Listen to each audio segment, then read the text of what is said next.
Okay, here comes Clover. Go ahead, girl. I see she jumped up right away.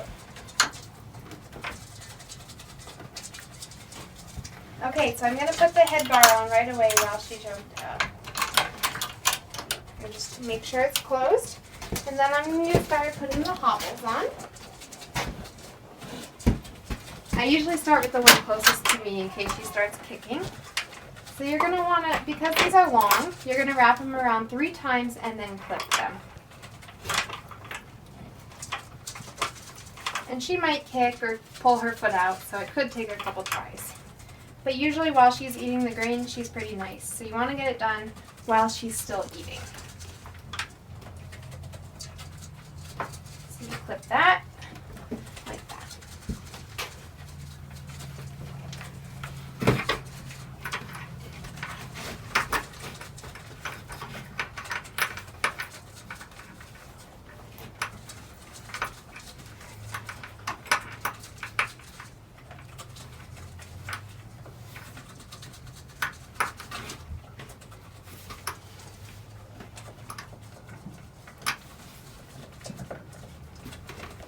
And then the front foot.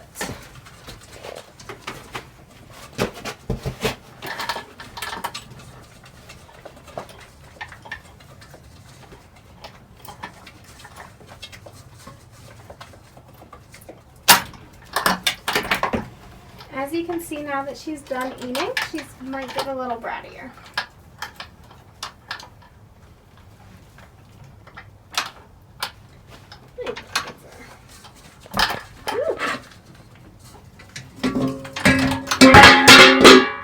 She will also throw her grain bucket onto the floor as a way to ask for more grain. The important thing here is not to give her more. It's not good for her to have too much, and it'll also train her to do that in order to get more grain, which we don't want to train her to do that.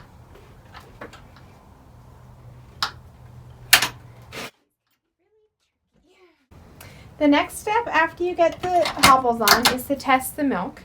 That's 1 full squirt out of each teat into the test cup. So I'll do one here. Then you want to look to make sure there's no clumps or anything weird looking on top. You also want to open it up and look into the bottom and make sure it doesn't look at all bloody. And then you do the other one. And look again for the same thing. When you're testing the milk as well as when you're milking, sometimes you're not going to get a full squirt of milk out on the first squeeze.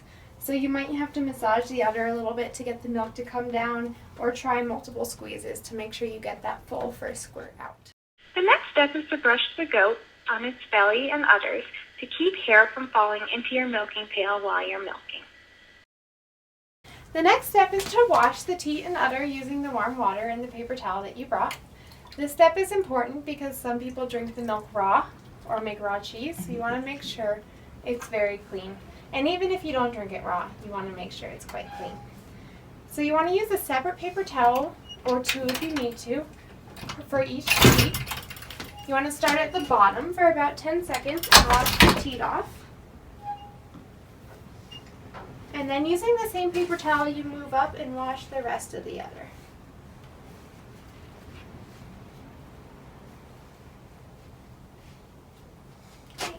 This step and all the other steps you want to do fairly quickly while the goat is still eating the grain.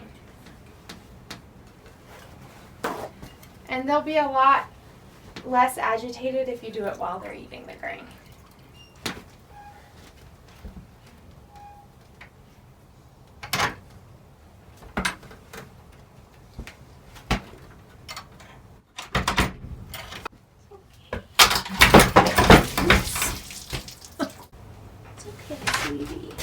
So as you can see, the goat can easily spill the water if you keep it over here. So that's why you usually want to keep your water somewhere else and just wet your paper towel and come over.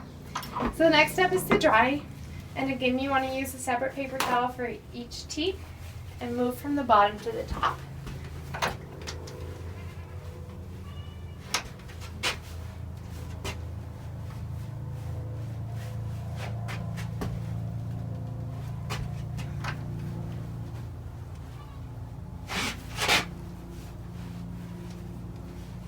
So once you're ready to milk, after you've washed the udders and the teats, make sure to go wash your hands again with the hand sanitizer.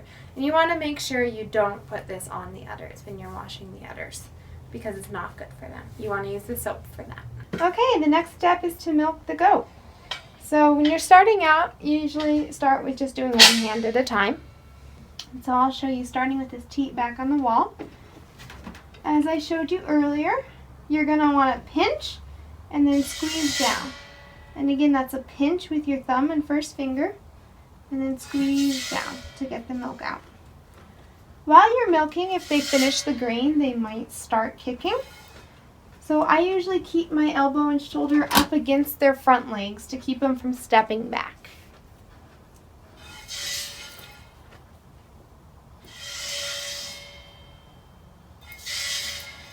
So once you're ready to do it with two hands, you can either alternate squirts, or you can do both at the same time. While you're milking, it's really important that you don't pull on the teat, you only pinch and squeeze. Pulling down on the teat can really hurt the goat, so you want to make sure not to do that. Again, you pinch at the top and squeeze. Another thing you might notice while you're milking is once the goats finish their grain, they might start trying to kick or lay down or jump or otherwise act up. And so what they're doing is asking for more grain, but you don't want to give them more grain. What you can do during that time is to take the bucket and go and pour it into the funnel. That gives them a little break. It gives you a little break, and it also gets the milk out of their way so they don't knock it over.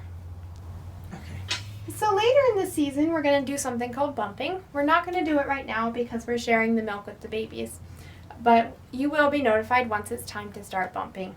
What that means is you're going to put your hand underneath the teat and push up in short bursts. That gets them to release the milk that they store higher up in their udder so that you can get all the milk out.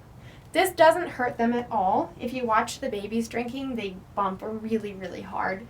So you don't have to be afraid of hurting them as long as you're not pulling down on the teat.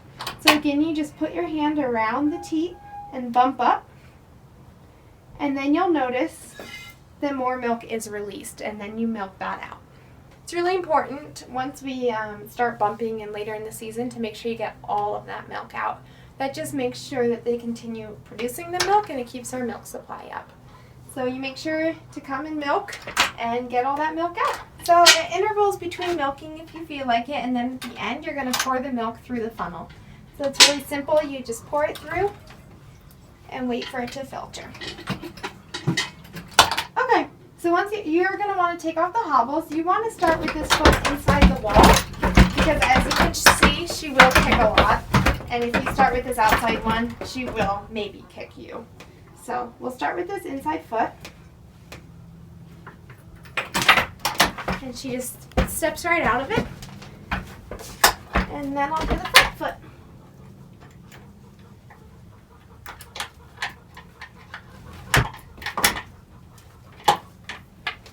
And then I'll release her head.